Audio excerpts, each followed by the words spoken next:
A day of great joy and lingering pain as the Las Vegas Metropolitan Police Department honored and remembered officers who lost their lives serving in the line of duty.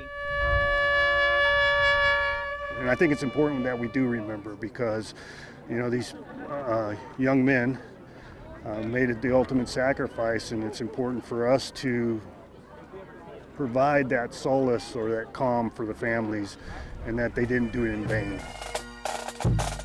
And awarded 10 $5,000 scholarships to the children of active duty Metro Police and Corrections officers. I'm really excited to go into college with a little bit more scholarship money and to further what I want to do and hopefully become a fourth generation police officer.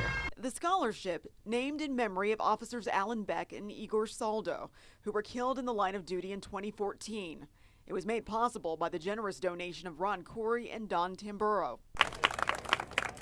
To be able to honor officers Alan Beck and Igor Soldo, it's an amazing. I will do with this what the founders of the scholarship would want me to. I'm gonna use this money to further my education and try and make the world a better place. Carla Wade, 13 Action News. Everything's gonna happen like right here. Jerry Threed owns Extreme Reloading, So this is running at 3,900 rounds an hour. a small business that processes huge amounts of bullet casings for resale. I don't know. I'm just kind of at wit's end. He says he's had to bite the bullet when it comes to his mounting trash troubles. All right, so then out here, this is obviously normally where we have our trash. For some reason, Republic Services won't pick up the trash for at least the past 3 weeks in a row. I just I hate to say it, but it's just like I've thrown in the towel. Like, I'll try again. But the problem has been off and on for the past year. May 4th, I just kept notes every time I called. May 4th, May 9th, May 11th. He keeps a running log of every time he's called, and who could blame him? We've got people ripping into our trash, so we've got to come out and tape it up, trying to keep it together. A look around his warehouse, piles of cardboard, plus blue bags of trash that need to go.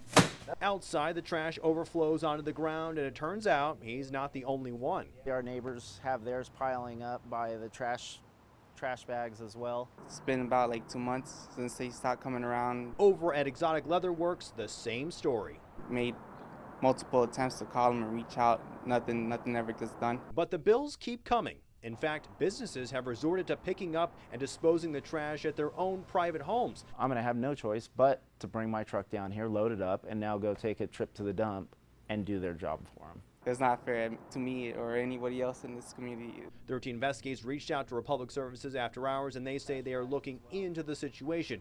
13 Investigates has arranged for the trash to be picked up on Friday, but business owners say it remains to be seen if that happens and if the trash gets picked up on the regular from now on.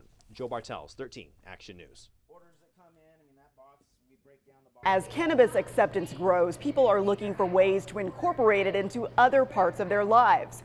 We talked to some people who say merging yoga with marijuana is not that much of a stretch. Somehow let yourself hang. It's an exercise class where the warm-up can include lighting up and where the spa water is infused with both fruit and a few drops of cannabis oil. This is Marawasana.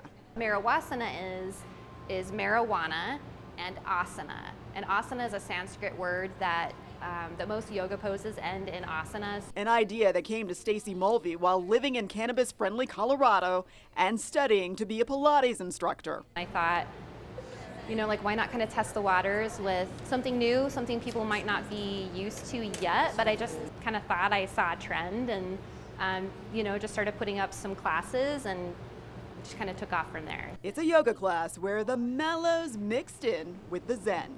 Stacy throws such amazing classes out here in Vegas. They're always so intimate and nice and just very caring and loving in a good space. And I feel like I'm really taking care of my body when I'm using cannabis, with yoga. Stacy says the combo of pot and poses in a slow and controlled style of yoga enhances the experience, increasing circulation and decreasing inflammation. I get a lot of people who've never done yoga before. I started because of her. Gabriel Oliveira began attending Stacy's pop-up classes in Los Angeles. It was just amazing.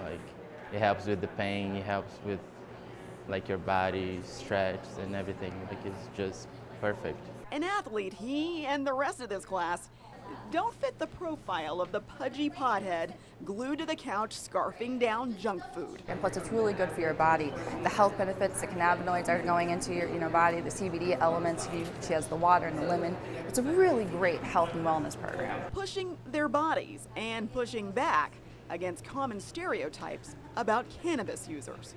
Carla Wade, 13 Action News. Take my hand. Las Vegas is known as the marriage capital of the world, but what does it actually take to make a marriage work? Last week we had someone that was 35 years old on her 7th husband, but she was enthusiastic and you could tell she believed in love, and who are we to judge? If you're looking for that once-in-a-lifetime love, experts say it's best to know reality from reality TV. People have to be, again, realistic about their expectations about what they're going to get long-term in a relationship. Ryan Widener, a marriage and family therapist, says a lot of things go into making a marriage successful. The key? Communication, something that transcends time and generation. So whether you're a millennial or a baby boomer, Learn how to talk now.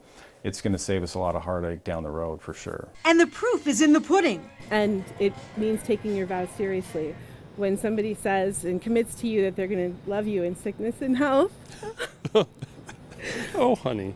Take this couple visiting Las Vegas to celebrate their 10-year wedding anniversary, a marriage some may have thought wouldn't last, considering how quickly it started. We started dating. 3 weeks later, we were engaged. And 6 months later, we were married. But Jody Stansfield and Chris Kirby say keeping the lines of communication open is their #1 rule in life and in their marriage. We have a no brick policy. So basically, we feel like if something gets left unsaid, you're putting a brick down. And you turn around and there's a brick wall.